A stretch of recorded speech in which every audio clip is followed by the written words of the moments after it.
सरस्वत्यै नमः। श्रीपादवल्लभ नरसिंह सरस्वती श्रीगुरुदत्तात्रेयाय नमः। ॐ श्री परमात्मने नमः।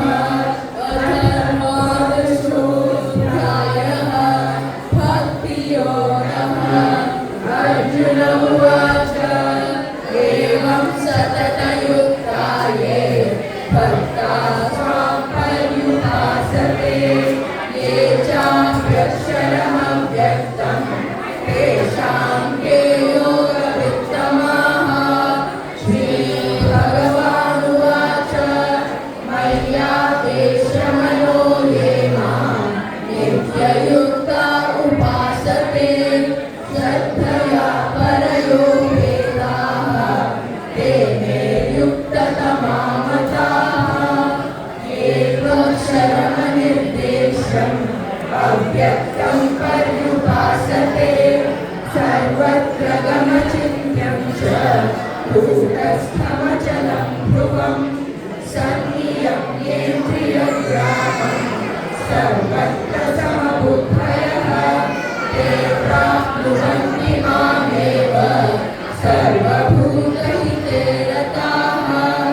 तेषोऽधिगतरस्तेषाम् अव्यक्तासक्तचेतसाम् अव्यक्ता हि गतिर्दुःखम् येन बद्धिरवाप्यते। ये तु सर्वाणि कर्माणि मयि सन्न्यस्य मत्पराः अनन्येनैव योगेन मां ध्यायन्त उपासते तेषामहं समुद्धर्ता मृत्युसंसारसागरात् भवामि न चिरात् पार्थ मय्यावेशितचेतसां। मय्येव मन आधत्स्व मयि बुद्धिं निवेशय निवसिष्यसि मय्येव अत ऊर्ध्वं न संशयः। अथ चित्तं समाधातुं न शक्नोषि मयि स्थिरम् अभ्यासयोगेन ततः मामिच्छाप्तुं धनञ्जय। अभ्यासेन समर्थोऽसि मत्कर्म परमो भव। मदर्थमपि कर्माणि कुर्वन् सिद्धिमवाप्स्यसि अथैतदप्यशक्तोऽसि कर्तुं मद्योगमाश्रितः। सर्वकर्मफलत्यागं ततः कुरु यतात्मवान्।